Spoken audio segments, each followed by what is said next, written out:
Welcome to Eerie Shadow.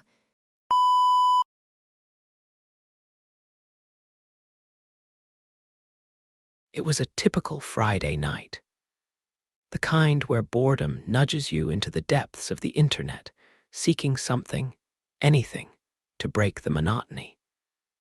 That's when Joshua stumbled upon the Midnight Seance ritual on a paranormal subreddit.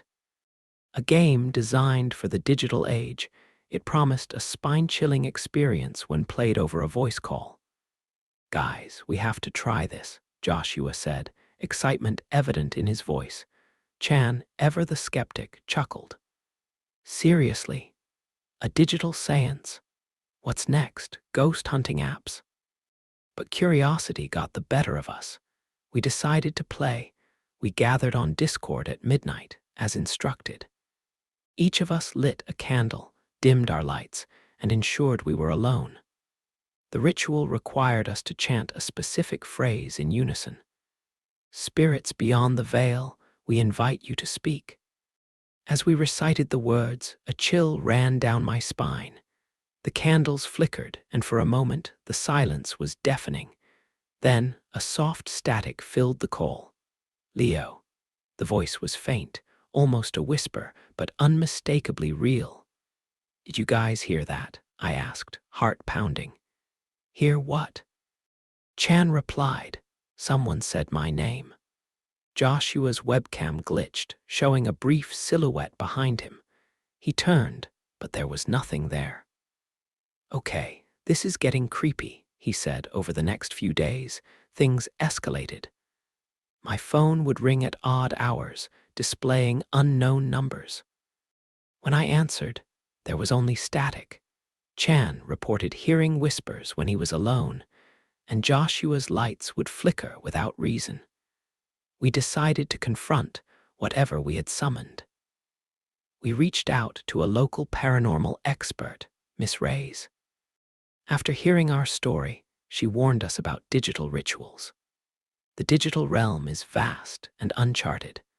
By opening a door, even virtually, you invite entities that may not wish to leave.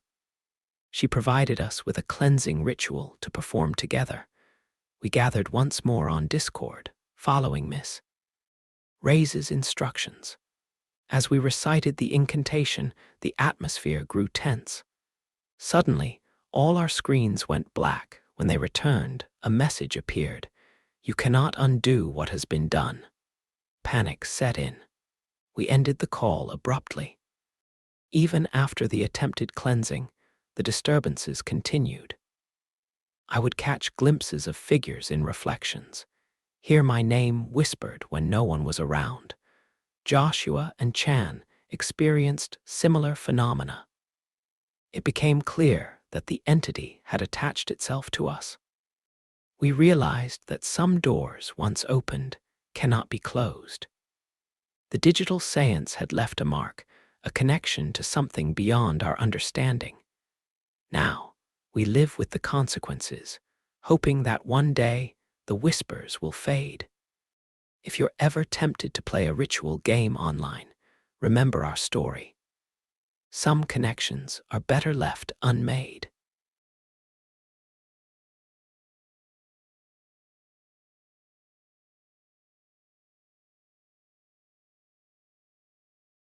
The first time my phone buzzed with a message from the dead, I thought it was just a prank app. Some clever little program built to make lonely people feel watched. But then it said my name, not the one I use online. My real name, Millie Grace Harper, spoken only by my family and typed out perfectly in a glitchy, jagged bubble. "Hello, Millie Grace. I see you're not alone." I was, or I thought I was. It started a week after I upgraded to a newer phone. Nothing flashy, just a mid-tier Android I could afford from working after-school shifts at the campus library. I was 19, a communications major, living in a beat-up, shared apartment in downtown Lancaster. 2 roommates, paper-thin walls, and barely any privacy. The kind of place where your neighbors knew when you flushed. My roommate Kelsey had just left for the weekend to visit her boyfriend. That left just me and Jules, our third roommate, who locked herself in her room 90% of the time writing cryptic poetry and vaping weird-smelling oils. I downloaded the Spirit Board app on a Thursday. I don't even remember what it was called, Spirit Speak or Ghost Talker, something corny. It popped up on my Play Store suggestions after I searched for white noise apps. I thought, why not? I had a paper due, my anxiety was spiraling, and I needed a distraction. I didn't expect anything. Most of those apps just wiggle a fake planchette and give spooky answers like death or behind you. I figured I'd mess with it for a few minutes, delete it, and move on. But that first session, it answered before I even asked a question. Millie. Bedroom. Cold hands. That was all it said. I remember freezing, because yes, I was in my bedroom. And yes, my fingers were cold still. I told myself it was a coincidence. Probably accessed my GPS. Nothing special. Nothing scary. But it didn't stop. The next night, I was brushing my teeth when the app opened on its own. The screen flickered, then went completely black. Then words began typing out slowly, not in the app, on my lock screen, like a text. Something watches you in the mirror. That got my attention. I whipped around, foam still in my mouth, and stared at the bathroom mirror. Nothing, just me. Tired. Pale, nothing unusual. But the room suddenly felt tight, like the air had been vacuum sealed. I could barely breathe. I didn't sleep that night. By Saturday, the messages became more frequent. They'd show up even when I hadn't opened the app. Sometimes I'd be scrolling TikTok or doing homework, and a ghostly ping would echo through the speaker, soft, breathy, and just wrong. Like a whisper stretched through a synth. Then came the photos. It started with one blurry image that showed up in my camera roll unprompted. It was my room, taken from the corner near my closet, where no one ever stood, no timestamp, no metadata, just there. And in the bottom right corner, a shape. A silhouette. Unmistakably human. Staring, I deleted it. The next night it came back. That's when I told Jules. She wasn't surprised. Spirit speak?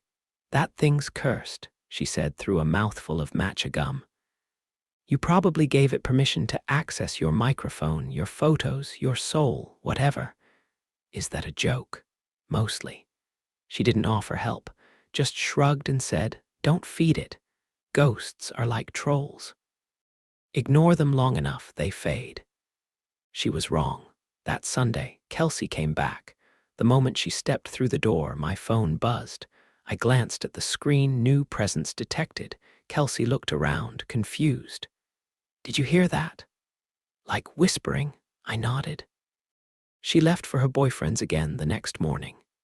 That night, at 2:17 a.m., I got another photo. It was Kelsey, asleep in her bed, except I hadn't taken it. And in the reflection of her wall mirror, someone else, standing above her. I tried deleting the app. It didn't go away. Tried factory resetting my phone. It survived. I even switched SIM cards. It adapted. Started texting me from unknown numbers, each with a variation of the same message. You let me in. I am part of your signal. Ask me something. I'm so bored. You want to know how you die? I stopped going to class, stopped talking to friends. Even my parents' voices on the phone started glitching. Lagging. Repeating phrases like a broken record. Millie, you sound different. Millie, are you there? Are you there? Are you there? One night, I decided to ask it something. Just to see what it would say, I typed, "What do you want?" The reply was instant, to be seen, to be believed, to be in every hand, every home. Forever, The lights in my room flickered, my phone screen pulsed. Then it sent another message. "I see you're not alone." I looked up. My door was wide open. But Jules was gone. Kelsey wasn't back, and I was alone. Or should have been. The app started typing again. "He's in the hallway. Don't scream." I couldn't move, couldn't breathe. Footsteps. Slow. Deliberate. Then the sound of my own door creaking closed behind me. I turned around. Nothing, just air. Thick, wrong-smelling air, like burning plastic and iron. My phone buzzed. You believe me now, I should have destroyed the phone. But every time I tried, something stopped me. Once, I tried smashing it with a hammer. The hammer broke. Another time, I tossed it down the garbage chute. It rang from under my pillow the next morning. Jules left without warning 2 days later. Just a note, "Sorry, it knows my name now." The messages grew cruel. What would it feel like to fall 6 floors? "Should we try? You looked better before." "She's lying to you." They all are. And the photos got worse. My own face, blurred, smudged like it was melting, reflections that didn't match my pose, typing dots that appeared even when I turned off all notifications. I eventually found others. A Reddit thread buried in a digital ghost hunting forum. r/signal seers people who downloaded the same app. People who lost sleep, friends, sanity. One girl claimed she saw words scrawled on her walls. Another said the app told her to walk into traffic. A guy in Ohio supposedly tore out his own SIM card and still got messages in blood on mirrors. All of them had one thing in common, the phrase, "I see you're not alone." I stopped sleeping in my room, started crashing on couches in other apartments, libraries, even classrooms. Didn't matter. The phone followed, and then Cameron, my little sister, 12 years old. She sent me a photo. "Millie, is this your room?" It was, but I hadn't taken it, and in the photo, Cameron. Standing in my room, she wasn't even in the same state. I called her, voice shaking. "Who sent you that?" "I don't know, some weird app. It just appeared." My blood ran cold. It was spreading. I knew what I had to do. I booked a ticket, traveled 5 hours back home, arrived at midnight, smashed every phone in the house, destroyed routers, unplugged the smart TV, anything with a signal. And I held my sister while she cried herself to sleep. She hasn't gotten a message since. But I have. Now I live off-grid, burner phones only. No apps, no data, no signal. But sometimes I still hear it, when the wind hits just right, in the buzz of faulty street lamps, in the static of untuned radios. Millie Grace, I miss our chats. Don't you want to know what happens next?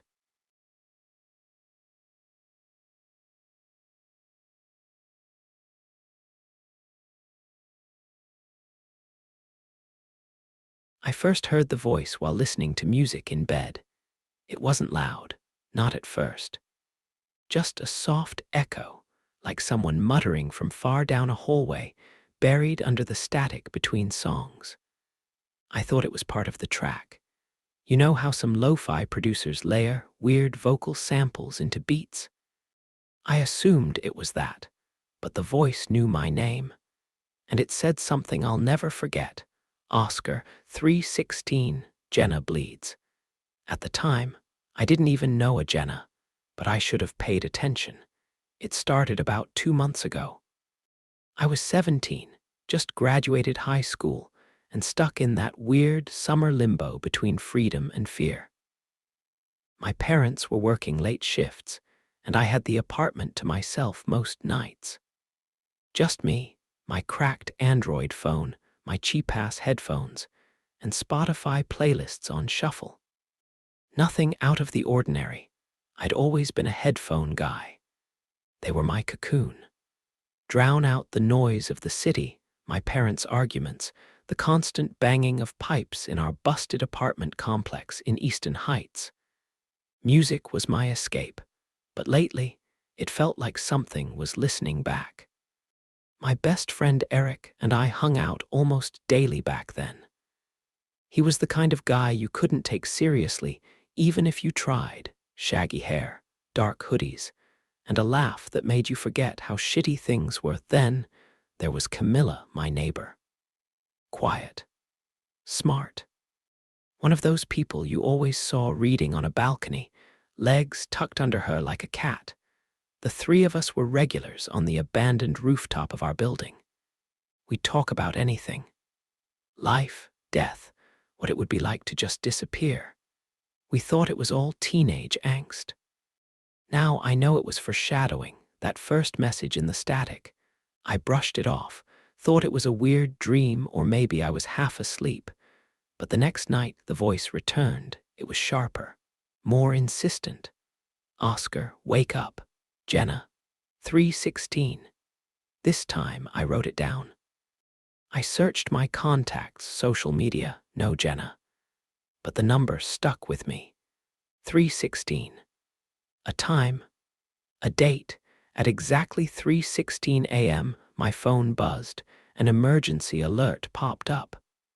17-year-old Jenna Torres pronounced dead after falling from a balcony in Rosemont Tower, 6 miles east of Easton Heights. I dropped my phone. It cracked even worse, spider webbing across the screen like a broken promise. I didn't sleep that night. The next morning, I told Eric. He laughed. Bro, that's either some next-level AI creepypasta or your Spotify's possessed. I wanted to believe him. I needed it to be a joke. But the next night, the voice came again. Different message this time. Oscar, 407, burning. No name. Just that. And just like before, something happened. At 4:07 a.m., a warehouse in the industrial district caught fire. 2 homeless people were found charred inside. It was all over the news. That's when I stopped sleeping with music. Didn't matter. The voice came through anyway, even without headphones. Through the ringing in my ears, through silence, it wasn't just predicting events. It was choosing them. Soon, I started seeing things, shadows flickering in my periphery. My reflection smirking when I didn't. Headphones humming even when unplugged. One night, I threw them out the window. The next morning, they were back on my desk. Tangles and all. Eric started noticing too. Said I looked pale, gaunt, like something was feeding on me. Camilla was the first to believe me. One night, I let her listen. She pressed the cheap foam cups to her ears. Nothing at first. Then her eyes widened. She dropped the headphones like they burned her. Who the hell is Raymond? I didn't know anyone by that name. 2 nights later, she called me, sobbing her uncle Raymond died of a sudden heart attack. At 2:44 a.m., exactly what the voice had whispered. We became obsessed. Camilla started keeping a notebook. Every name, time, and phrase the voice said. I drew maps connecting the victims. There was no pattern, no link. Just tragedy predicted in whispers. We tried recording it. The audio files came out clean. We even tried cleansing rituals, salt lines, sage prayers. Didn't stop it. The voice changed. It grew colder, more direct. Oscar. 11:11. Eric. I begged Eric not to leave the house. He didn't believe it anymore, said it was all in my head, said I was cracking under pressure. That night, I waited by my window, watching. At 11:11 p.m., I got a call. Eric had stepped onto the cracked fire escape to smoke. It collapsed, 5 stories down. Neck snapped. Dead on impact, his laugh echoed in my ears for weeks. I started to unravel. I stopped eating, stopped going out. My parents barely noticed. I was just being dramatic. Camilla and I drifted. The curse, whatever it was, isolated me. The voice got louder. Harsher, my headphones bled static even when off. I started hearing things like, "You're the reason. They died because of you. You could have stopped it." Oscar, Oscar, Oscar. It wasn't just predicting anymore. It was taunting me. Then came the worst message yet. Oscar, Camilla, 259. Choose. I ran to her apartment. I screamed her name, banged on her door. She was gone. Her phone was left behind. The clock ticked 2:58 a.m. I ran to the rooftop. She was standing there, barefoot, pale, tears streaming down her face. "I heard it too," she said. "It said I wouldn't feel it, just float." I begged her not to do it. I swore we'd find a way to end it, break it. "It wants me," she whispered, "but it feeds through you." And then she jumped. I lunged, grabbed her wrist at the last second. Screamed, cried, pulled with everything I had. She didn't fall. But something else did. My headphones slipped from my neck and plunged into the alley below. They shattered on impact. That was 2 weeks ago. Since then, the voice is gone. The hum is gone. The predictions stopped. But I don't feel free. Sometimes I still hear static when I close my eyes. Sometimes, in the silence between heartbeats, I hear it stir. Camilla stopped speaking to me. Moved away. I don't blame her. I walk around with earbuds now, no music. Just silence. I'm terrified it will start again. Terrified it never stopped. And just now, while writing this, my phone buzzed. No notifications, no calls, just a whisper through my cracked screen. "Oscar, you broke it, but not the signal. Next frequency, 606. You."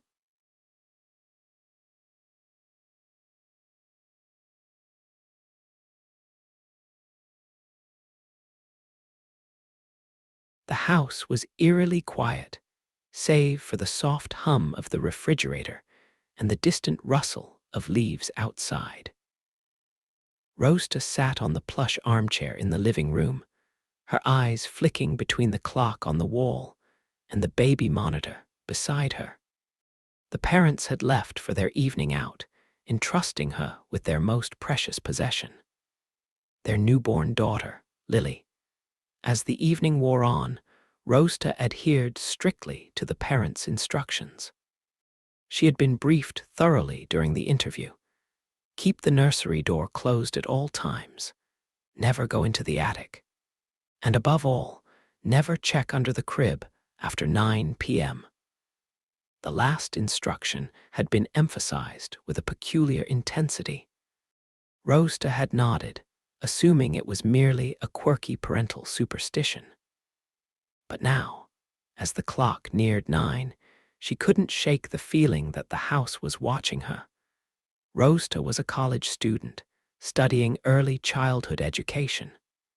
Babysitting was a way to earn extra money, and she had taken on numerous jobs without incident. She was reliable, punctual, and had a natural way with children.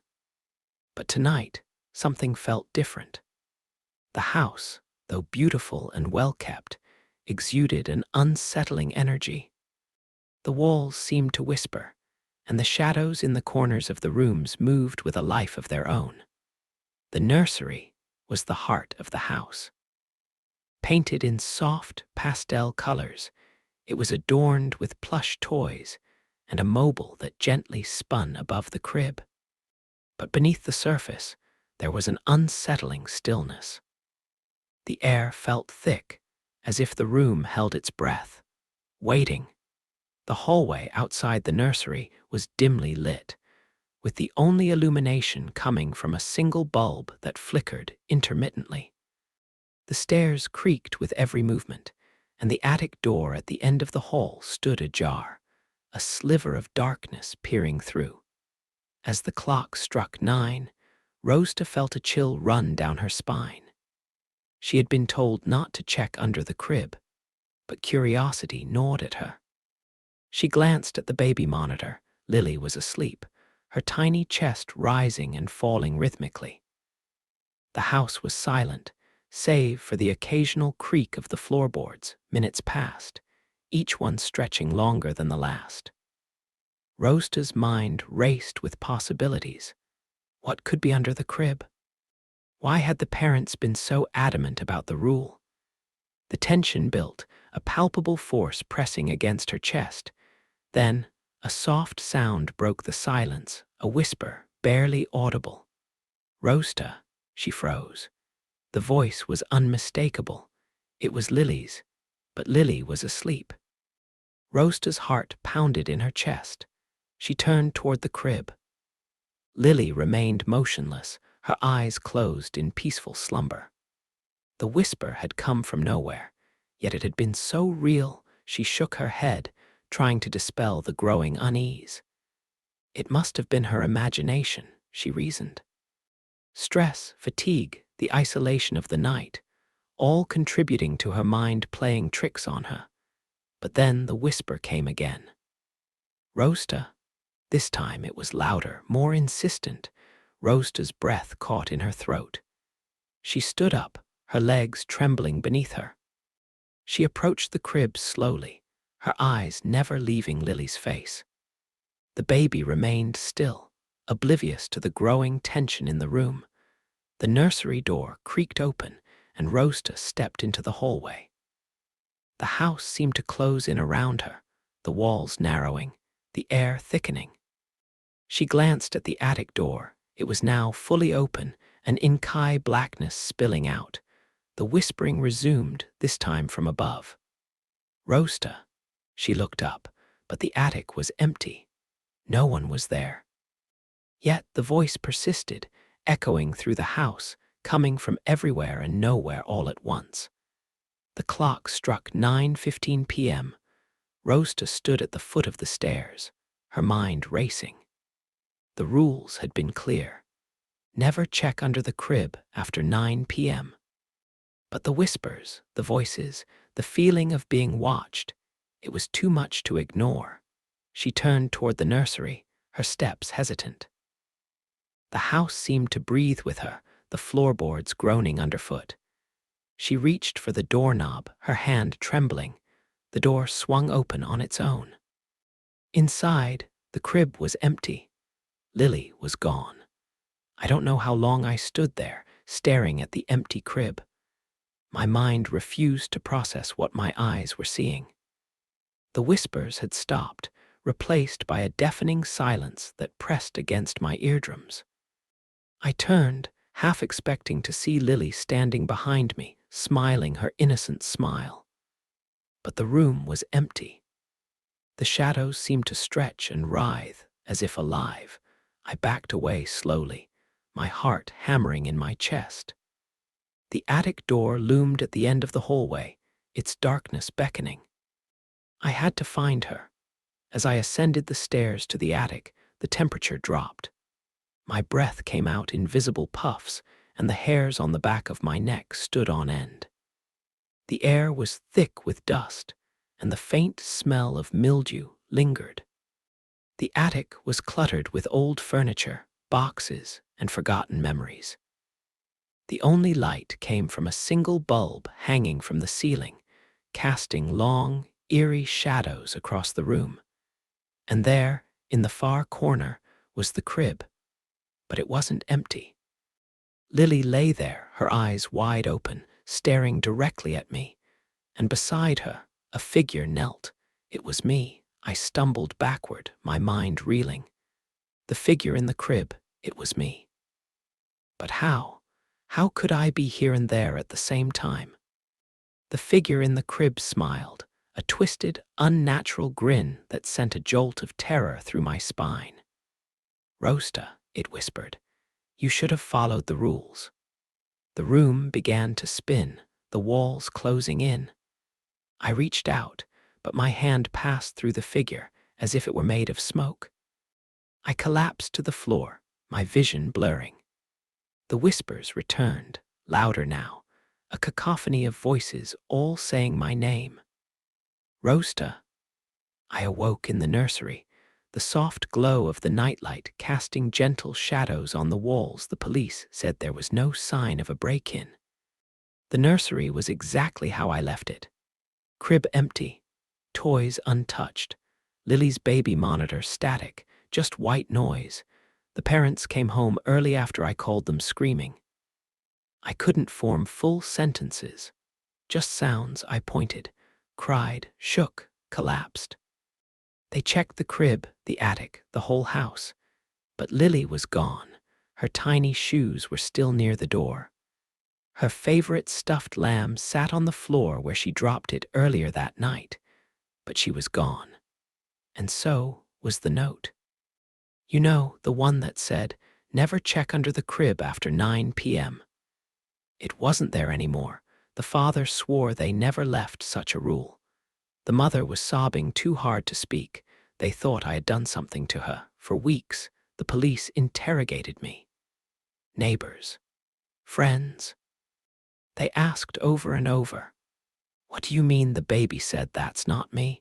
I tried to tell them everything. The breathing under the crib, the other roaster in the attic, the whispers. But they wrote it all down in quotation marks and labeled it emotional hysteria. The case went cold. And Lily never came back. I live with my sister now, in a tiny apartment far from that neighborhood. She doesn't ask questions, but sometimes I catch her watching me. Like she's scared I'll break again. Sometimes I walk by a playground and swear I hear Lily's laugh, soft, quick, cut off before I can place it. Sometimes I wake in the middle of the night to the sound of breathing. But there's nothing under my bed. I've stopped babysitting, stopped sleeping with the door closed, stopped trusting mirrors. But the worst part isn't the fear, it's the guilt. Because I did check under the crib, and something else was already there.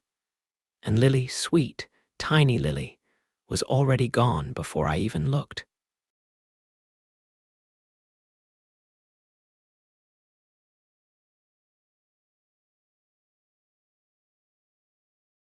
It began with a lullaby, not mine, not anything I'd ever sung, not anything I recognized. It was soft and breathy, like a voice humming through a closed door, muffled behind plaster. A tune I would catch only at night, just as I passed the hallway by Alina's bedroom. I remember stopping once, listening, thinking maybe a neighbor had their windows open, but the house was silent, still. The only sound was the hum coming from the wall. I should have paid attention then. My name's Louisa. I'm a single mom raising a 5-year-old daughter named Alina in a modest 2-bedroom house just outside of Portland. It's not much, but after my divorce, it was everything I could manage. The house was old, built in the 40s, but solid. Hardwood floors, faded wallpaper in the bedrooms, creaky pipes that I told myself added charm. Alina's room was the smallest, the one with light yellow wallpaper and faded white roses peeling at the corners. She picked it herself. "I like the flowers," she said, running her fingers across them. "They're soft." "They're not real, baby," I told her, but she only smiled and whispered. She says they're real. They grow from her side. I froze. "Who says that?" Alina shrugged. "The lady in the wall." At first, I brushed it off. Kids say weird things. Imaginary friends, shadows they talk to. Alina was bright, talkative, imaginative. She had a stuffed rabbit named Bean she talked to more than me. The idea of an imaginary lady in the wall just seemed like another phase, until I started seeing handprints, tiny ones, pressed into the wallpaper at night. I'd come in to check on her, and they'd be there, faint impressions, like something had pushed from the inside. I touched the wall. It was flat, solid, but the wallpaper was warm. And then there were the indentations, small outward bulges, like someone was pressing a forehead or knees against the plaster from within. I ran my hand over them, expecting to feel the studs or cavity lines. but there was nothing. I eventually called a contractor, a friend from work. "There's no cavity here," he said, knocking around Alina's wall. "It's all filled with insulation. There's no crawl space or vent system. Nothing could fit." Still, every morning, Alina would smile at the wall and say, "Good morning, lady. Did you miss me?" It was around then she started drawing her stick figures mostly. But one image kept repeating, a tall, thin woman with long black hair and no eyes. "She lost them," Alina explained once. "She says they went missing a long time ago." "Where did she come from?" I asked, kneeling next to her. "The inside," she whispered. "She's cold in there. She wants out." I felt a chill then. Not because of what she said, but because I remembered something. A whisper I'd heard the night before when passing her room. A whisper that wasn't Alina's. "Let me out." I started recording the hallway outside her room, just audio. I didn't want to frighten Alina by setting up a camera in her space. I played it back every morning. At first, nothing, then soft humming. Not Alina's voice, not a child's, a woman's. Melodic, rhythmic, like someone singing to themselves through grit teeth. The next morning, I played it again. I heard breathing, close to the mic, too close, followed by a whisper. "She's almost ready." That night, I sat in bed with Alina until she fell asleep. She looked peaceful, but her lips moved just a little, mouthing silent words. I leaned in, listened. She was whispering to the wall. "She says it's so heavy," she murmured. "She says she doesn't remember how to walk anymore." "Alina," I said gently, brushing her hair, "who are you talking to?" She smiled without opening her eyes. "The lady wants to trade places." I didn't sleep. I sat in the living room with every light on. I called my sister, Marisol, crying. "You need help," she said gently. "You need a child therapist, maybe someone to bless the house. Do something, Lou." I promised I would, but when I hung up the phone, I saw something that stopped my heart. On the hallway wall by Alina's room was a series of tiny, smeared handprints. Trailing out of the room, I tore that wallpaper down myself, hands shaking, elbow deep in plaster. I clawed and scraped until the yellow roses were gone and dust filled my nose and throat. Behind the wallpaper, etched into the plaster in fingernail-thin lines, were dozens of words, carved over and over again. "Let me out," she promised. "I want her face." I collapsed to the floor, sobbing. I didn't know what else to do, but that night, Alina woke up screaming, "She's mad. She's mad because you hurt her garden." After that, the rules changed. No more lullabies. No more humming. The house turned cold. Alina wouldn't go near the wall, but she'd stare at it for hours, silent. I caught her once standing in front of it, pressing her palms flat against it. She said, "We can switch today," she whispered. "Alina," I said sharply. "What does that mean?" "She wants to wear my skin." I yanked her away and booked a hotel. The priest didn't help. He came. He prayed. The wall thumped behind him like something was trapped and laughing. "Children are more open," he said afterward. "Their hearts are doors." "What do I do?" I begged. He looked down. "Keep her door closed."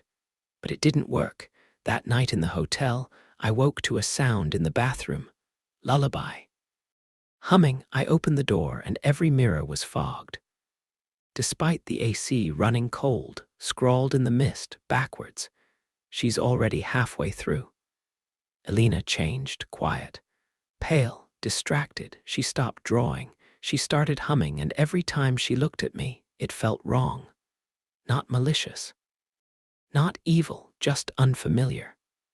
Like someone else was behind her eyes. I brought her to a therapist. He asked her to draw her family. She drew herself, me, and a third figure in the wall, smiling with no face. I called my sister, told her to come. told her we had to leave. That I didn't care if people thought I was losing it. I knew what I'd seen, what I'd heard, what she'd become. The night before Marisol arrived, I locked Alina in my room with me. She didn't protest, just sat up, cross-legged on the bed, watching the wall. "She's in the wallpaper now," she whispered. "She's wearing my face, just needs your voice." "What does that mean?" I asked, my voice cracking. "She says you'll sing her out." And then she started humming. I covered Alina's ears and whispered prayers I barely remembered. Rocked her until she finally slumped into sleep. Then I turned to the wall. "Who are you?" I whispered, and for the first time she answered clearly. "I'm what you buried." I don't remember grabbing the sledgehammer, or tearing through the wall, or screaming until my throat bled. But I do remember what I found. There was no cavity, but in the insulation, pressed into the foam, was a long decayed dress. A pair of doll arms, strips of hair, rust-colored stains, and scratched into the inside of the wood beam. I was her first daughter. I burned that section of wall. Took Alina to Marisol's. Slept 3 hours in 2 days. She stopped humming. Stopped talking to the wall. The therapist says it may have been a psychotic break. Echoes of trauma. Something projected. But I know better. Because last night, Alina said something that froze me to my marrow. As I tucked her in, she touched my cheek and whispered, "She says you sing pretty, Mama. She wants to wear you next." I sleep with the TV on now. I check the walls every day. Nothing yet. But sometimes when I wake up, I hear her humming from the vents instead. Alina is okay. Mostly. She plays again, eats more, but she avoids mirrors and refuses to sleep in any room with wallpaper. I'm not sure if I ever truly stopped it or just delayed her. Because last week, when I got out of the shower, the bathroom mirror was fogged, and 3 words were written in the steam. "Your turn, Louisa."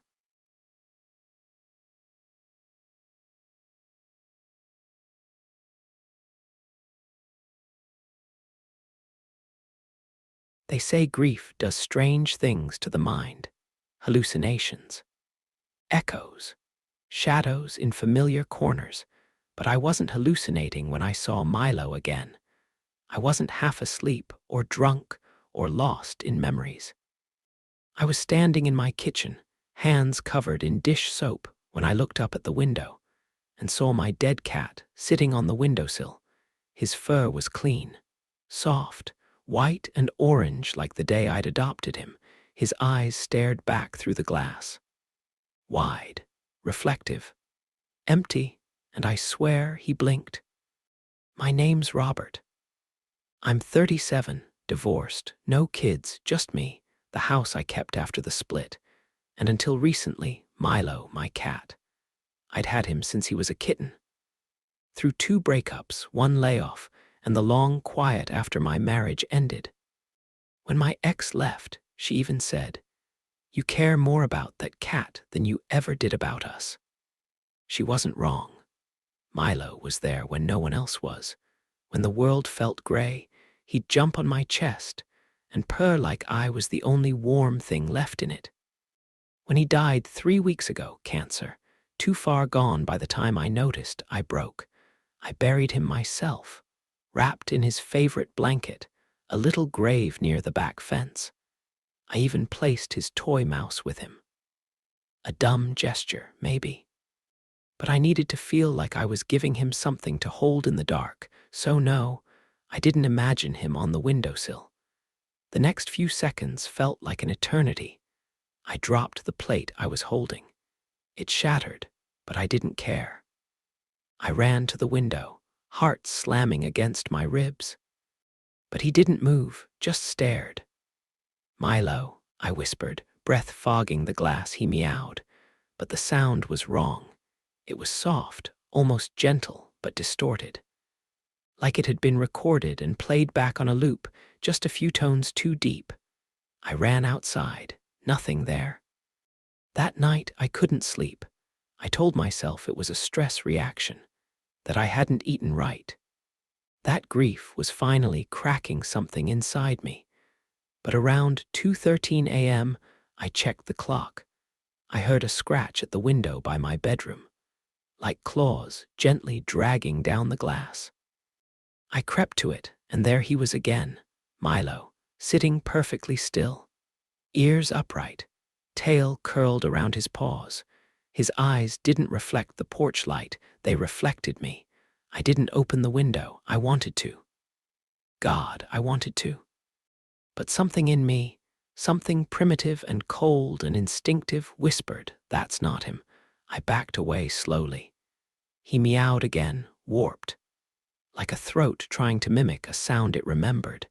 Then he vanished. The next day, I went to the backyard, dug up the grave. The earth was soft. Damp. Too soft. I knew what I'd see before I uncovered it. The blanket was there. So was the toy mouse, but the body gone. I started seeing him everywhere, in the reflection of my microwave door, at the end of the hallway when I turned off the light. Sitting in the bathtub, tail flicking slowly. But I hadn't heard it enter. He never moved when I was watching. But things around him did one night. I left the living room for 30 seconds. When I came back, the photo of Milo on the mantel was on the floor, frame cracked. And in its place was a white cat hair, still warm. I tried talking to friends. Jason, the only one who stuck around after the divorce, came over to check on me. "Man," he said, walking through my hallway, "you need to sleep. You look like you haven't closed your eyes in days." "Do you smell that?" I asked him. He paused. "No. What?" "Wet fur, decay, but faint, like it's just starting." He sniffed the air and frowned. "Bro, you sure a raccoon didn't get into your attic?" I didn't answer, because at that exact moment I heard Milo's purring, but he wasn't on me. Or near me. He was behind the wall. That night, I locked every door, taped shut every vent, lit candles like some desperate ritual from a horror film. I even played recordings of Milo's old meows to remind myself of what he used to sound like. They were different, lighter, less hollow, more alive. I woke at 4:07 a.m. Something heavy was on my chest.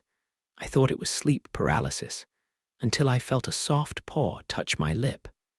And the purring, slow, jagged, rose like static. I didn't dare open my eyes, but I smelled him. Not the clean, dusty fur I remembered. No, it was earth. Damp, rotten soil.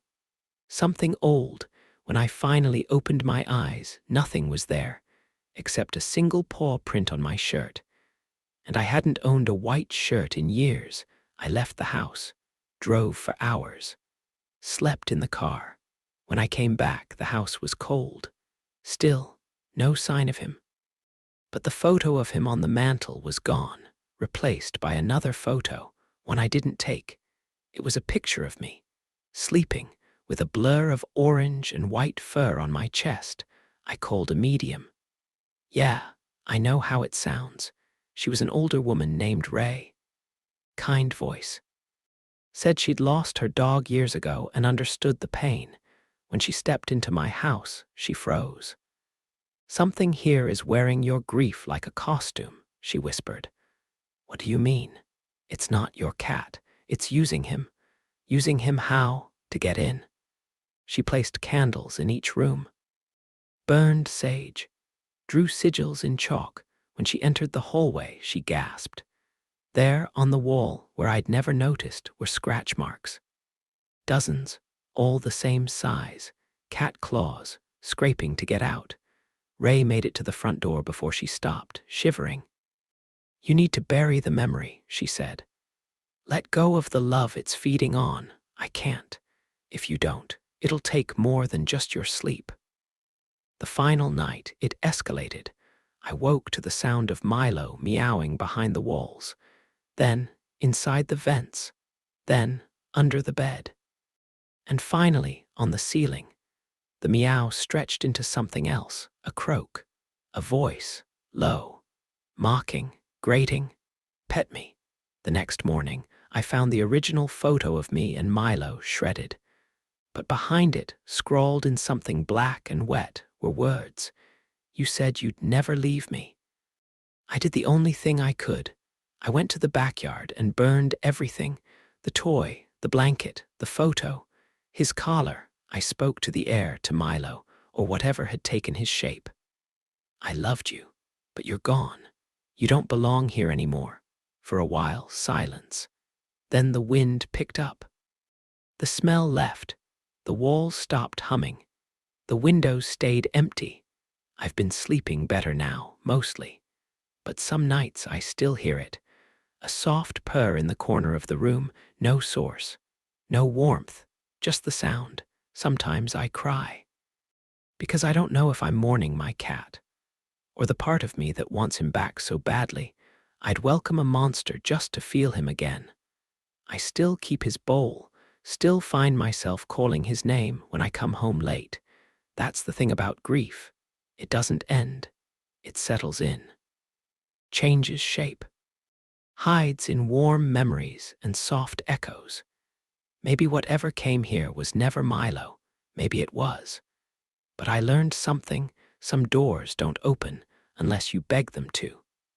And some things slip through pretending to be the love you lost. So, when I hear that gentle purring again, I don't reach for it. I close my eyes and remember what was real, not what's trying to come back.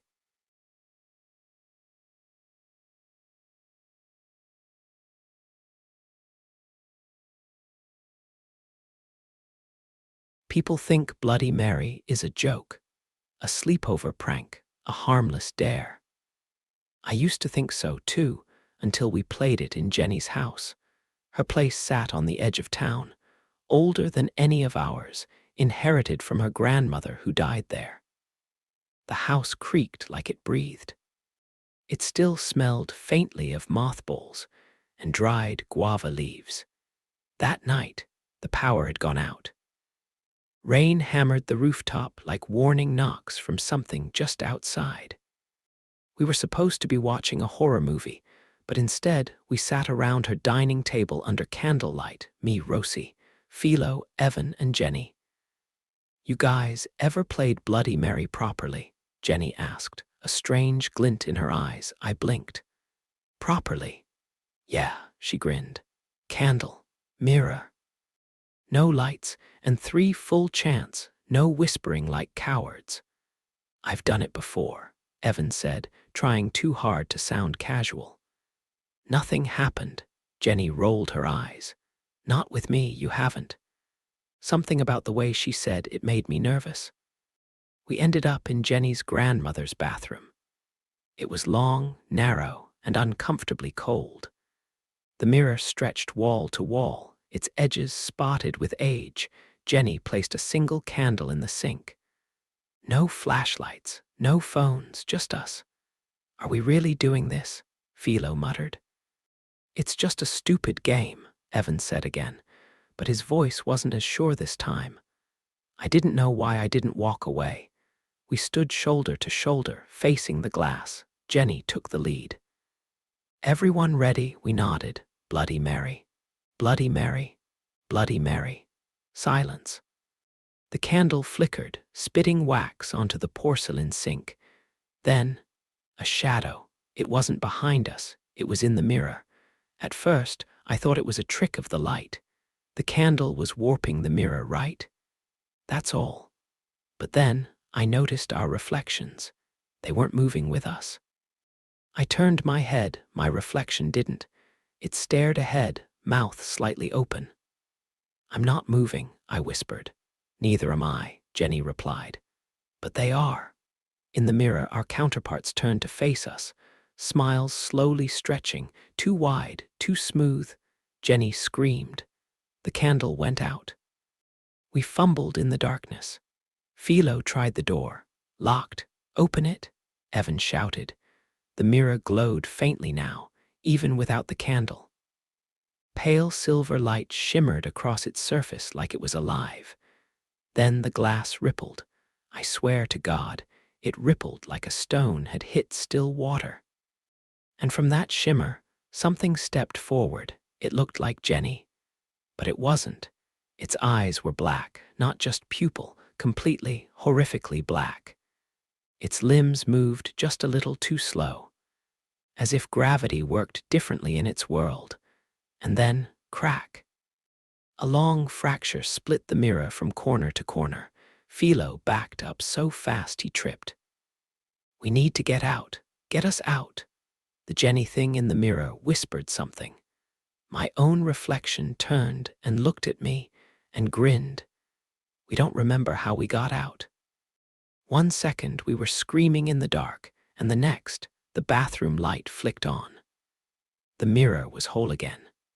The candle had melted into a misshapen lump in the sink. The door creaked open on its own. No one said a word. Jenny walked out first, pale as death. Evan followed, then Philo. I stayed for 1 more second, watching our reflections walk away in sync, almost.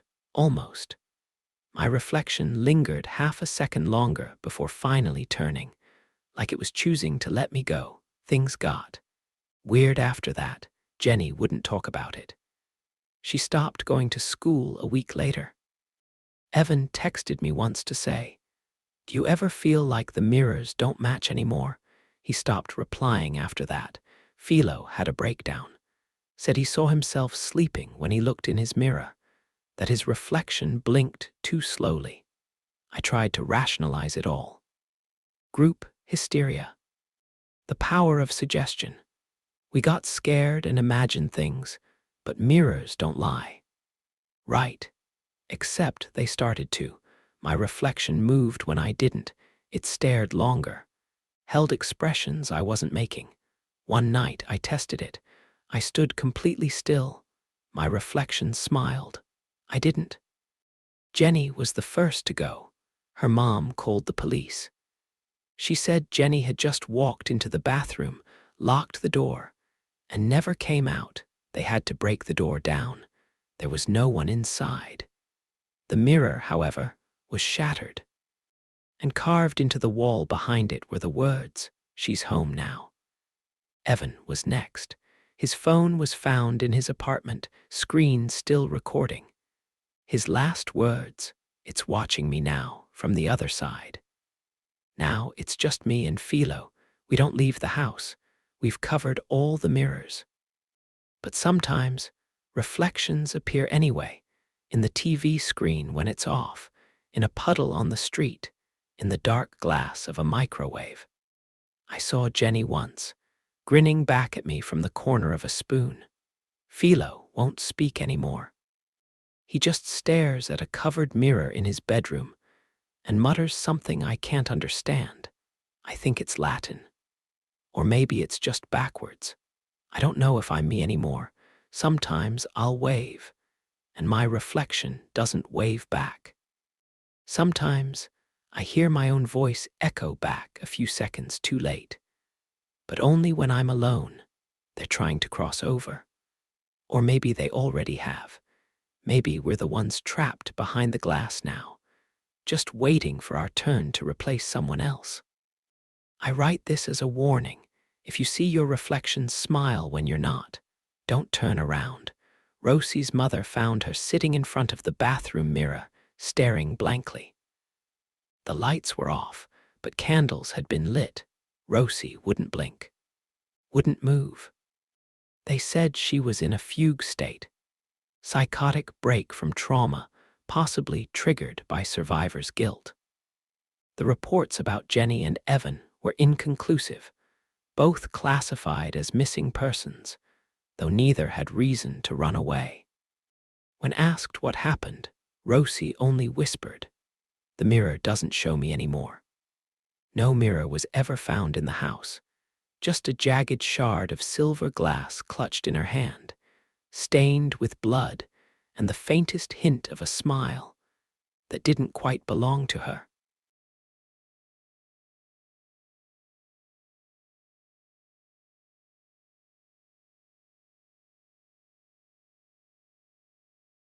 When my cousin Alexander moved into our ancestral home in the province, he brought with him an old mason jar.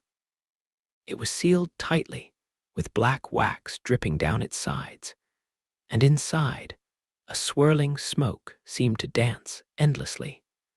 He claimed it was a spirit jar, a containment vessel used in ancient rituals to trap malevolent entities.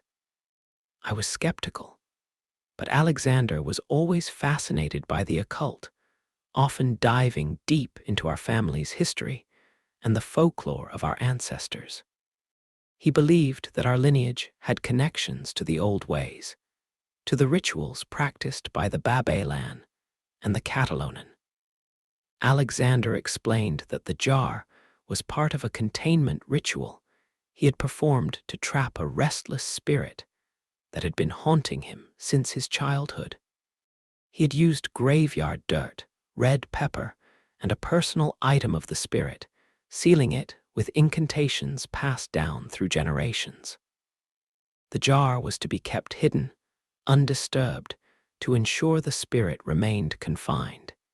He placed it in the basement of the house, warning everyone not to touch it. Despite my reservations, I respected his wishes. Weeks passed, and strange occurrences began to plague the household. Whispers echoed through the halls at night, shadows moved without light, and an oppressive atmosphere settled over the home. Alexander insisted that the spirit was agitated, but still contained. One night, I heard a crackling sound from the basement. Upon investigation, I found the jar with a visible crack, the smoke inside swirling more violently than ever. Alexander was visibly shaken, realizing that the containment was failing. The very next night, the house caught fire. Flames engulfed the structure rapidly, leaving little time for us to escape. We managed to get out, but the house was reduced to ashes. In the aftermath, as we sifted through the rubble, we found the remnants of the jar, shattered completely. Among the ashes, the soot had formed symbols, ancient markings that neither of us recognized but felt eerily familiar. Since the fire, both Alexander and I have been plagued by nightmares and a sense of being watched. Objects move on their own, and electronic devices malfunction in our presence. We believe that the spirit, once contained, is now free and attached to us. We've sought help from spiritual practitioners, but nothing has provided lasting relief. The entity seems bound to us, a consequence of meddling with forces we didn't fully understand. This experience has taught me the dangers of tampering with the unknown. While the allure of ancient rituals and the promise of control over the supernatural can be tempting, the consequences can be devastating. Some spirits are meant to be left undisturbed, and some knowledge is better left forgotten.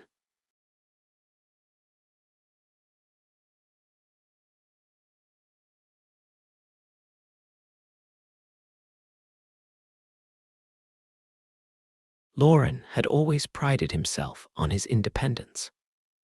A freelance graphic designer, he thrived in the solitude of his apartment, a cozy one-bedroom unit tucked away in a quiet neighborhood. The kind of place where neighbors barely knew each other's names, and the hum of city life felt like a distant memory. It was on a particularly stormy evening that it began. The rain lashed against the windows, and the wind howled through the cracks in the old building.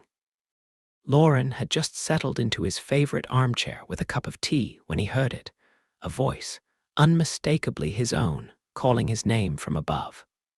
Lauren. He froze. The voice was clear, distinct, and filled with an eerie familiarity. But it wasn't coming from his phone, the TV, or any device he owned. It came from the attic. He stood up, heart pounding, and approached the trapdoor leading to the attic. It was slightly ajar, shadows spilling out like ink bleeding into water.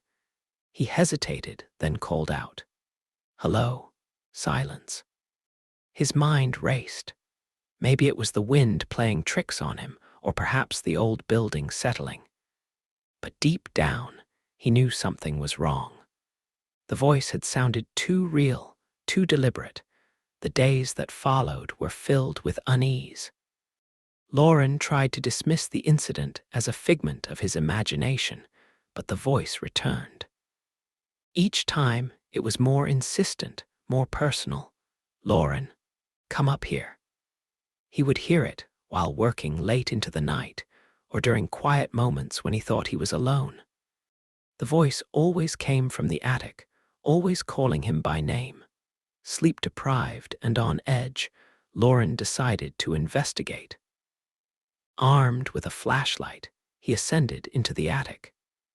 The space was cluttered with old furniture and forgotten belongings, but there was no sign of anyone or anything that could account for the voice. He checked the walls for hidden speakers, the floorboards for hidden compartments, but found nothing. The attic was empty, save for the dust and decay of years gone by. The voice's calls grew more frequent, more urgent. It began to mimic his tone, his cadence, as if learning from him. Lauren would hear his own voice echoing back at him, calling him to the attic. "Why don't you come up here, Lauren? Don't you want to know what's up here?" The mimicry was perfect, unsettling. It knew how he sounded, how he spoke.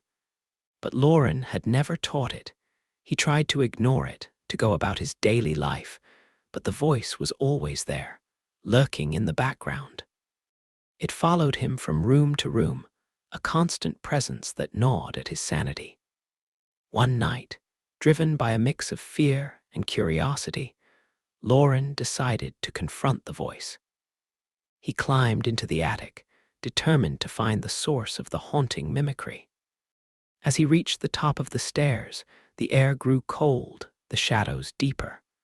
The voice called to him again, but this time it was different.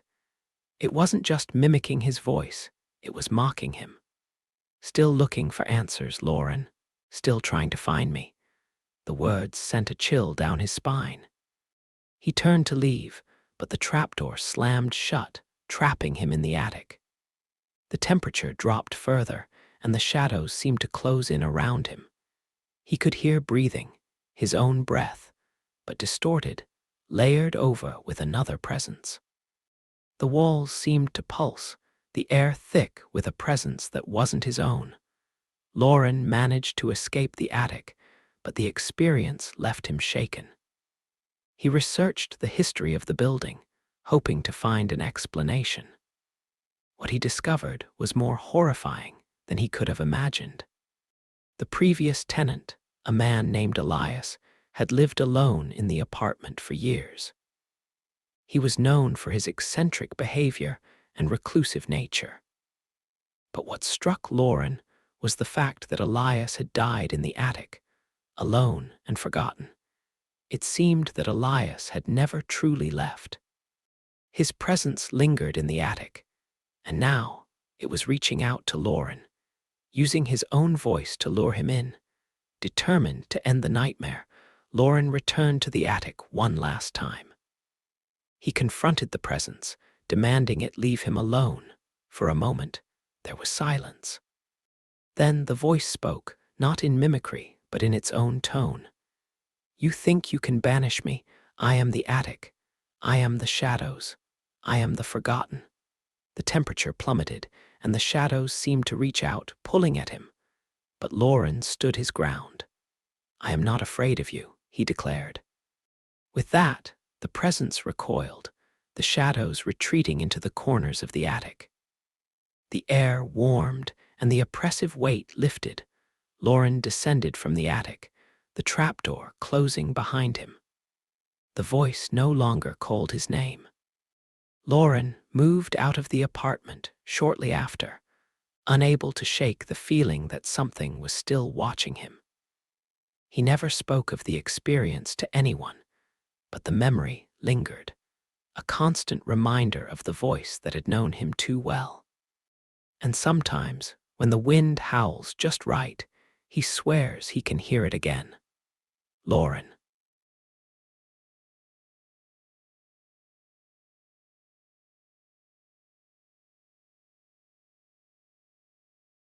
Julia had always believed in fresh starts.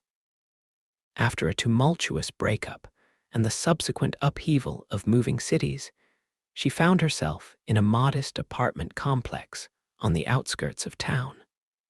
The building, though aged, had a charm to it, its brick facade weathered by time, ivy creeping up the sides, and windows that seemed to hold stories of their own. Upon signing the lease, the landlord, a wiry man named Mr. Thompson, gave her a peculiar warning. "Apartment 3B, he said, his voice dropping to a whisper. "The woman there? She never leaves. Always in her apartment. Never seen her anywhere else." Julia chuckled nervously, attributing his words to eccentricity. "Thanks for the heads up," she replied, dismissing the comment as a quirky anecdote. Settling into her new home, she began to notice the building's peculiarities. The creaking floors, the distant sounds of water pipes groaning, and the faint scent of lavender lingering in the hallways. But it was the residence, or rather, the lack thereof, that piqued her curiosity. Most of the apartments were eerily quiet, with only a few lights flickering behind curtained windows. Yet, apartment 3B remained perpetually dark, its door always closed, never a sound emanating from within. One evening, as Julia returned from grocery shopping, she noticed a woman standing in the courtyard, staring up at the building. Her presence was unsettling, her gaze fixed and unblinking. "Excuse me," Julia called out, approaching her. "Are you looking for someone?" The woman turned slowly, her face pale and expressionless. "I'm just waiting," she murmured, her voice distant. "For what?" "For her to leave," the woman replied cryptically before turning and walking away, disappearing into the shadows. Confused and slightly unnerved, Julia couldn't shake the encounter. Who was the woman? And why was she waiting for someone to leave? Days passed, and life in the apartment complex resumed its monotonous rhythm. Yet, Julia began to feel a growing sense of unease.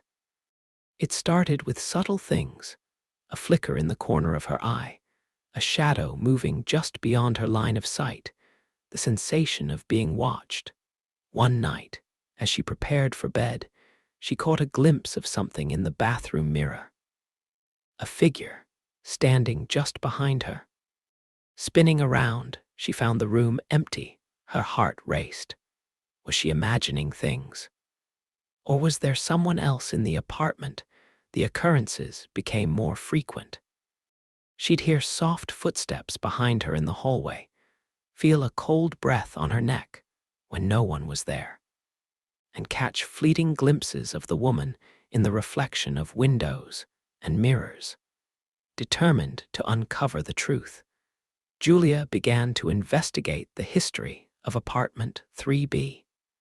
She spoke with long-time residents and delved into old building records. What she discovered was both chilling and perplexing.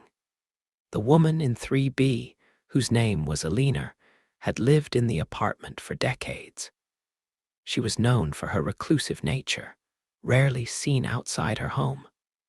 Neighbors spoke of her in hushed tones, some claiming she had been a renowned artist, others suggesting she had been involved in mysterious activities. But the most unsettling detail was that Alina had passed away several years ago. Her death was ruled natural causes, but no one had ever seen her leave the apartment after that. As Julia delved deeper into the mystery, the supernatural occurrences escalated. The woman's presence became more pronounced. She'd find items in her apartment moved, her belongings rearranged, and her name whispered in the dead of night. One evening, As she sat in her living room, the door to 3B creaked open. Julia's breath caught in her throat as she saw the woman standing in the doorway, her eyes vacant and unseeing. "Eleanor," Julia whispered, her voice trembling. The woman didn't respond. Instead, she stepped forward, her movements jerky and unnatural. Julia backed away, her heart pounding in her chest. Suddenly, the lights flickered, and the woman vanished, leaving behind an oppressive silence. Terrified and desperate for answers, Julia confronted Mr. Thompson. "What is happening? Why is she here?" Mr. Thompson sighed, his face etched with sorrow. Eleanor was a brilliant artist. She poured her soul into her work. But she became obsessed with capturing the essence of life, the fleeting moments that define our existence. She believed that by doing so, she could transcend death. Julia listened intently as he continued. She created a masterpiece, a painting so vivid and lifelike that it seemed to breathe. But in her obsession, she lost herself. She became part of her creation, trapped within the confines of her own art. Julia's mind raced. Was the woman a ghost, a manifestation of Eleanor's spirit? "She's not dead, not truly," Mr. Thompson explained. "She's caught between worlds, bound to the apartment by her own creation, determined to free herself from the woman's haunting presence." Julia sought the help of a local historian specializing in paranormal phenomena. Together, they devised a plan to sever the connection between Eleanor and the apartment. The ritual was complex and dangerous, requiring precise timing and the use of specific artifacts. As they performed the ceremony, the apartment trembled, the air thick with energy. Suddenly, a deafening silence fell. The oppressive atmosphere lifted, and the temperature returned to normal. Julia opened her eyes to find the apartment empty. The woman was gone. "I moved out a month ago, left the keys on the kitchen counter. Left behind the claw marks I made on the floor one night when I tried to crawl away from her reflection in the mirror. Left behind a note for whoever came next. Check the mirrors." She watches. "I moved into a newer place, open floor plan, big windows, no attic, no hallway shadows. But I still can't sleep if the bathroom door is open. I keep all mirrors covered after sunset. I've removed every picture frame with glass, because some nights when I wash my face, I still flinch. I see a flash of that smile, hers, too wide, too still. Never human, not really. I blink and it's gone. The therapist calls it residual trauma. PTSD, sleep paralysis, visual hallucinations linked to anxiety, a byproduct of isolation and stress. He's not wrong, probably. I try to believe that. But then again, he doesn't know what it felt like. Not really. He doesn't know what it's like to hear your name whispered just once. From the closet behind you, to look in the mirror and see someone sitting behind you, smiling at your reflection. But not at you. He didn't live in apartment 3B, or worse, he didn't live next to her. I still remember the last time I saw her. Not in a mirror, not in a shadow. It was in the lobby, the morning I moved out. I was dragging my last suitcase out the front door when I saw her, just standing there, same posture, same faded dress, same silent, watchful eyes. Only this time, she wasn't in a reflection. She was standing on the tile floor between the mailboxes, facing me, and she smiled, not the monstrous grin I'd seen in glass, not the distorted, too wide thing that haunted my dreams. It was gentle. It almost looked like a thank you. Like she'd been trying to be seen, not feared. Like she'd been stuck behind the glass, alone and screaming, and I was the only one who ever noticed. Maybe she wasn't a ghost.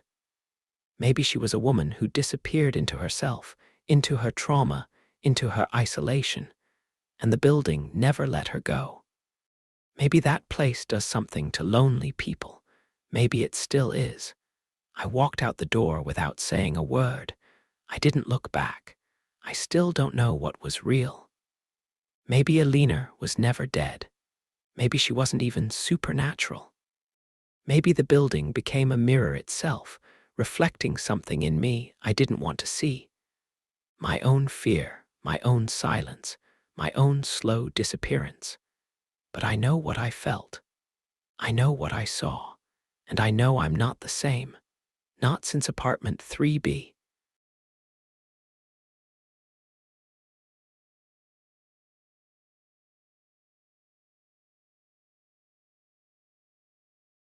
Faint at first, like something clinging to memory rather than clinging to the air.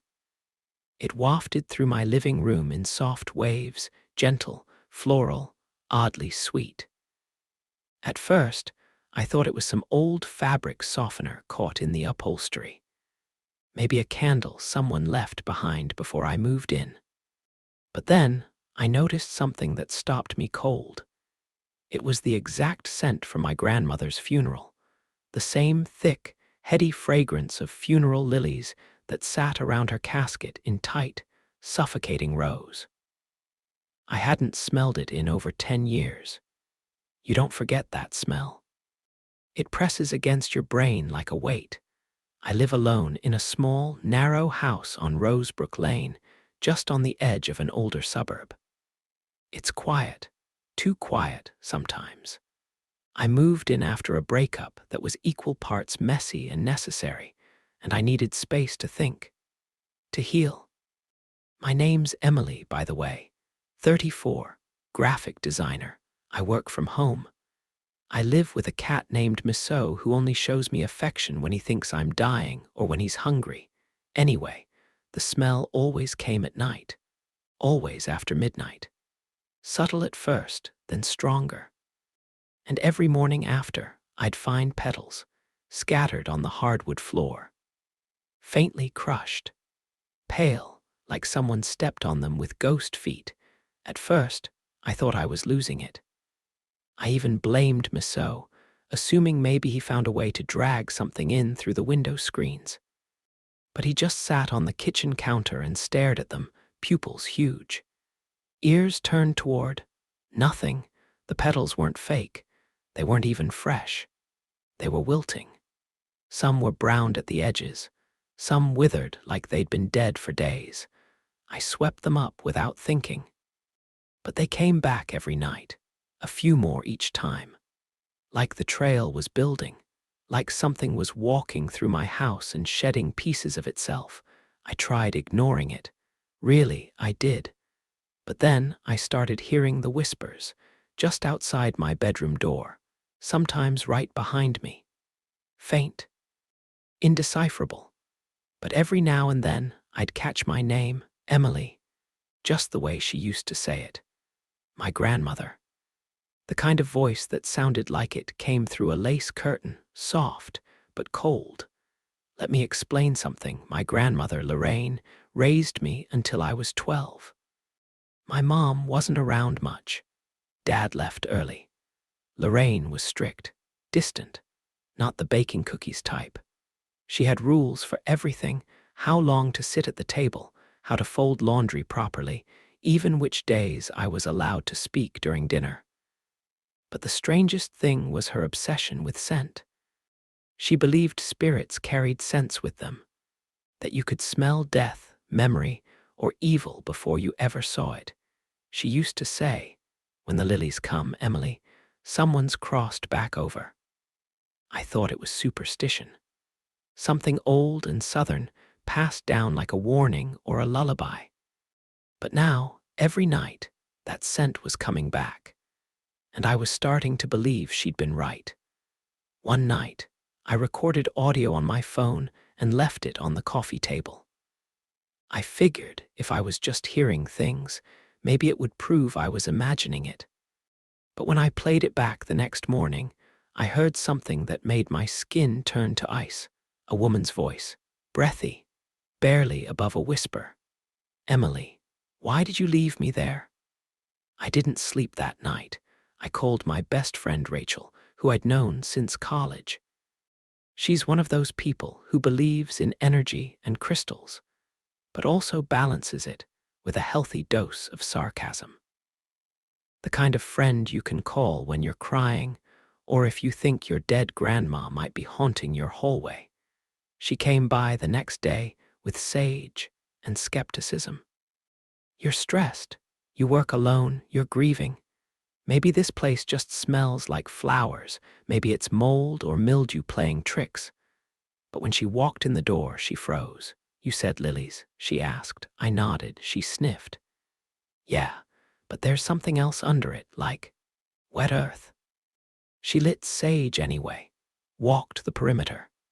Misso hissed the entire time, hiding under the couch like the flames would find him. That night, the scent came earlier. Around 11:40 p.m. This time, it didn't fade after a few minutes. It thickened, saturated the air until my throat felt coated in pollen. And when I woke up, there were petals on my pillow, and the word stay etched into the condensation on my bedroom mirror. I left the house that morning, booked a cheap motel just outside town. I told myself I was just taking a break. But deep down, I knew I was running. Not just from the house, from her. I stayed away for 3 days, and for 3 days, no petals, no scent, no whispers. I thought I was free until I got a call from Rachel. Her voice was shaking. Did you send someone to my house? What? No. There's flowers on my porch, dead ones, tied in twine, and your name is written on the wrapping in charcoal.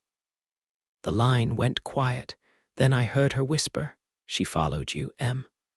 I moved back in out of guilt. I couldn't drag this into anyone else's life. That night, I didn't sleep. I waited. At 12:09 a.m., the smell returned. But this time, I didn't stay in bed. I followed it. It led me to the attic, a place I'd never really explored, just dusty boxes, insulation, an old rocking chair. But that night, I saw something I'd never noticed before. A small wooden chest in the corner, covered in cobwebs, old iron lock. I had no memory of putting it there. When I touched it, the scent grew overpowering. Inside the chest were old photographs, letters, a small lace glove, and at the very bottom, a piece of embroidered linen. It was her funeral shroud. My hands trembled. And written on the inside corner of the fabric, stitched in fading thread, you said you'd remember me. Things got worse after that. Doors slammed at night. Light bulbs flickered when I said her name. The petals came in larger numbers, sometimes covering entire rooms. The whispers became weeping, then sobbing, and the scent, dear God, the scent rotted. It became cloying, like perfume left too long in the sun. Sour and unnatural, it filled my lungs like smoke. One night I broke. I screamed into the dark. What do you want from me? The answer came from behind me, in a voice that wasn't hers anymore. To be remembered, to be mourned right, to not be left behind in a box. I turned. No one was there. But my reflection in the mirror behind me, it was her face, not mine. I reached out to a local historian, someone who'd cataloged deaths in our area.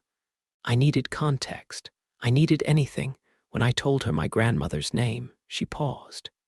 She wasn't buried, the woman said slowly.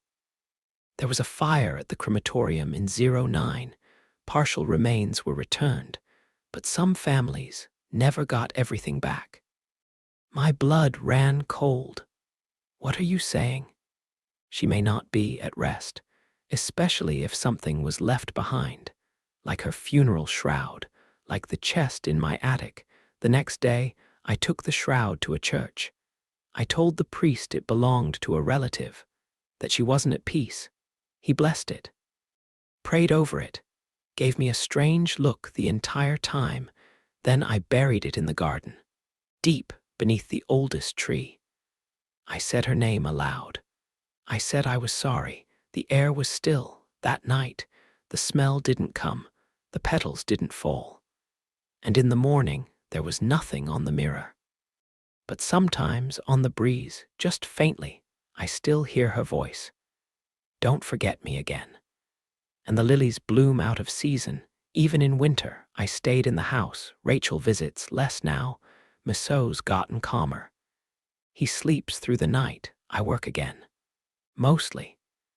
But every so often, I catch that scent in the corner of a room, and I say aloud, softly, I remember. Because some grief doesn't leave. It just waits, in scent, in silence, in petals.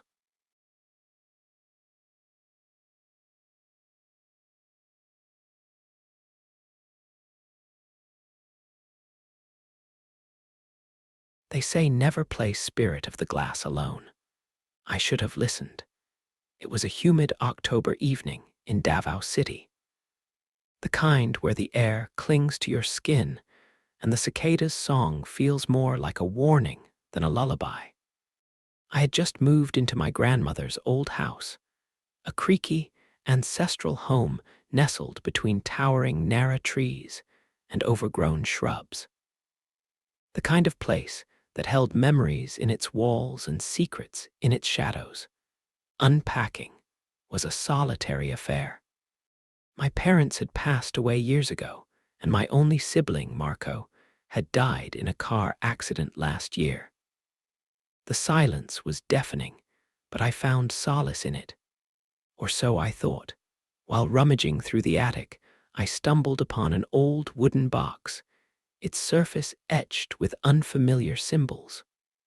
Inside lay a pristine glass, a worn-out piece of paper with the alphabet and numbers, and a note. For communication. Use with caution, I chuckled. Spirit of the Glass. A childhood game we played during sleepovers, daring each other to summon spirits. But this felt different. The air grew thick, and the room seemed to darken, despite the afternoon sun filtering through the dusty windows. Curiosity got the better of me. That night, with only a candle illuminating the room, I set up the board. Placing the glass in the center, I whispered, "Is anyone there?" Nothing. I waited, heart pounding, ears straining for any sound beyond the candle's flicker. Still, nothing. Disappointed, I blew out the candle and went to bed, the glass untouched. The next night, the air was colder. The candle's flame danced erratically, casting elongated shadows on the walls. I placed my fingers lightly on the glass and asked again, "Is anyone there?" Suddenly, the glass jerked to the left. I yanked my hands back, heart racing. The glass moved again, spelling out, "MRCO." My breath caught. "Marco, my brother. Marco, is that you?" I whispered. The glass slid to YES. Tears welled up. "I miss you." FORGIVE. Forgive. Forgive what? The glass didn't move. That night I couldn't sleep. Whispers in Tagalog echoed through the halls. Words I couldn't make out, but the tone was pleading, desperate. I covered my ears, but the voices grew louder, more insistent. Tabai po, I muttered, a childhood habit when passing by places believed to be inhabited by spirits. But this wasn't outside. This was inside my home. The next day, I visited ailing Rosa, the neighborhood's albulario. Her wrinkled face turned pale as I recounted the events. "You played Spirit of the Glass alone?" she asked, voice trembling. I nodded. "Child, that's a gateway. Alone, you're vulnerable. Spirits can deceive, pretend to be loved ones." But it said it was Marco. Not all spirits are truthful. Some are malevolent, feeding off grief. She handed me a pouch. "Salt, garlic, and a stingray's tail. Place them around your home and never engage with it again." That night, determined to get answers, I set up the board one last time. "Who are you?" I demanded. The glass moved. "MRCO." Prove it. The glass spelled out a nickname only Marco used for me. Marabel. My knees buckled. Only he called me that. Why are you here? Forgive.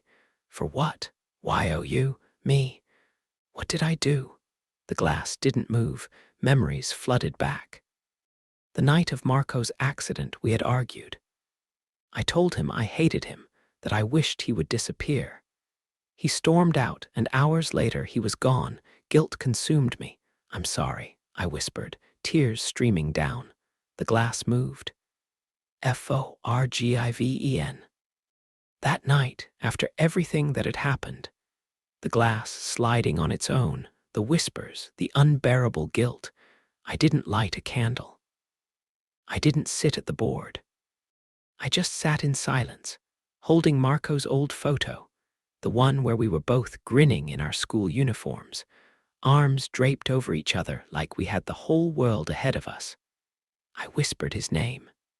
No glass moved, no whispers followed, just my own voice echoing in the silence. Kuya, if you're out there, I'm sorry I said those things that night. I'm sorry I let you leave angry. I'm sorry I didn't run after you. My throat tightened. I hated you for dying, but I hated myself more. I sobbed until my body gave out, and I curled into the floorboards of that old ancestral house. No spirits around me, no signs from beyond, just me and my grief, raw and ugly.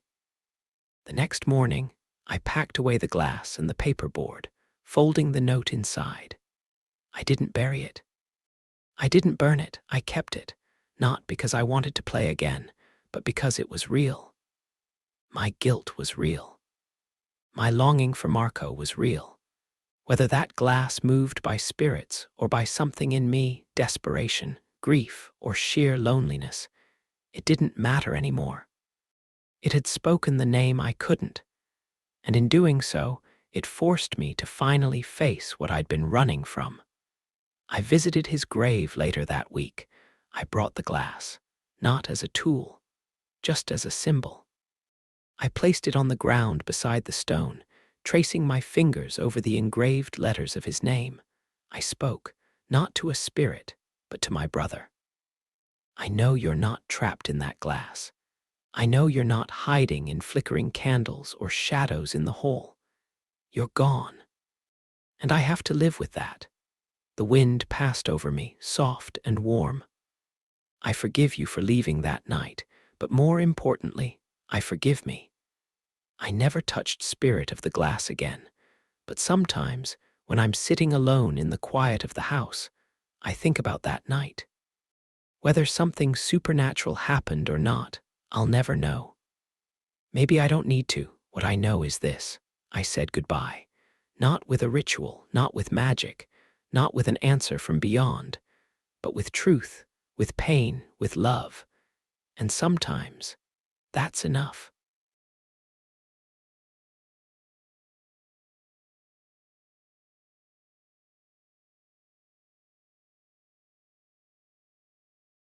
Mark Whitmore was the kind of man whose life had recently been summed up in a single word: unmoored. He had been let go from his marketing job in Chicago after 15 years of unwavering dedication. Divorced for 3, estranged from his brother, and left with nothing but the hum of his car engine and the whisper of the road. Mark found himself drifting westward, seeking something he couldn't yet name. The summer sky burned orange behind him as he drove through rolling hills that had long since surrendered to dusk. His GPS flickered, then died. Cell reception vanished without fanfare. Alone and uncertain, Mark pressed on down a narrow, winding road with no signage and no end in sight. Just as twilight tipped into full darkness, he saw it, a hand-painted wooden sign barely illuminated by his headlights. "Welcome to Noctes," he slowed. The name sent a chill through him, though he couldn't say why. There was no town on the map labeled Noctes. He would have remembered. he rolled into the main street of what looked like a tiny village frozen in time. Neon signs sputtered half-heartedly above silent storefronts. No people, no traffic. The air hung thick, unmoving. Mark parked in front of what appeared to be an old inn with gas lanterns glowing dimly on either side of the door. Above the entryway, a wooden placard read the Crescent Inn. Inside, the warm scent of lavender and aged wood greeted him. A bell above the door jingled softly. Behind the counter stood an elderly woman in a faded burgundy shawl. Her gray eyes were clouded but piercing. "You're just in time," she said, as though she'd been waiting. "I think I got lost," Mark replied, uncertain. "Nobody finds Noctis by accident," she said, "but you may stay. Just remember, stay until sunrise, or you may never leave." Mark tried to laugh it off, but her tone invited no levity. He was too tired to argue. Later that night, the inn's dining room offered sparse company. 3 other patrons murmured quietly, eyes darting toward the windows as if afraid of what might look in. One man, thin and sharp-featured, leaned toward Mark. "You knew?" he asked. "Just passing through," Mark said. "Aren't we all?" The man replied with a crooked smile. "Thing is, Noctis doesn't like passers-by." Mark woke groggy and disoriented. He checked his watch. 10 a.m. But when he looked out the window, the sky was still black. Street lamps flickered as if it were night downstairs. The clocks ticked erratically. One spun backwards. Another was frozen at 3:17. Time, it seemed, did not obey the usual laws here that afternoon, or what should have been afternoon. He walked the streets. Shadows clung to alleys unnaturally. Shopkeepers peered through curtained windows but did not open doors. The only sound was the occasional whisper of leaves or a distant metallic clang that had no source. In a narrow corridor behind the inn, he saw a mirror propped against a wall. He caught his reflection and paused. His mouth didn't move when he spoke. His eyes looked back at him, knowingly. He turned away. That evening, the inn was one guest fewer. Jacob, a bearded man who had spoken of being trapped in Noctis for weeks, was gone. His things remained untouched. When Mark asked, no one remembered Jacob at all. Even Mrs. Thorne denied ever renting that room. Driven by unease, Mark visited the town library. It stood at the edge of the square, cloaked in ivy and dim torchlight. Inside, he found rows of books bound in cracked leather, all concerning Noctis. He opened one labeled Chronicles of Noctis, Volume I. Pages were missing. Entire sections had been scorched or faded to white. The town, it seemed, had no origin. No founding date, no mention in national records. It simply was. But he found something. A reference to a ritual conducted under a blood moon. The townsfolk had once attempted to cast out an entity that thrived on their hidden fears. They failed. Since then, the sun had abandoned them. Time unraveled. Noctis remained caught in a loop of eternal night. While leaving, he was approached by a young woman with amber eyes and cropped black hair. She wore a silver pendant shaped like a crescent moon. "You're not supposed to be here," she said. "Not yet." "Who are you?" Mark asked. "Maple. I've been trying to end this for years." She explained. Every few years, someone new arrived. The town allowed them in, toyed with them, and offered them a choice. Most chose wrong. She believed the ritual could be undone, but only with the help of an outsider. They made their way to the oldest part of town, the ruins of an amphitheater half swallowed by forest. In its center, a blackened stone circle glowed faintly. "This is where it began," Maple said. "The fears, the regrets, they fed it, made it real. As they prepared a counter-ritual, the shadows thickened. From the treetops and alleyways, whispers poured in like smoke. Then it appeared, a shape, tall and formless, woven of night itself. Eyes like distant stars, pulsing with sorrow and rage, it spoke into Mark's mind. "Stay and you may keep what you are. Leave and you lose yourself." Mark looked at Maple. Her eyes were wide, pleading. The entity extended a hand made of shifting void. "If I stay," Mark asked, "you live forever, in darkness, with your pain. If I go, you forget. Your name, your face. Huh." It gestured toward a memory Mark barely recalled, his ex-wife's laugh, a birthday forgotten, his mother's voice. Mark turned away from the entity. "I choose to leave." The entity screamed. The sky tore open with violet light. Mark collapsed. Mark awoke in his car. The engine was off. Birds chirped. Morning light spilled across the dashboard.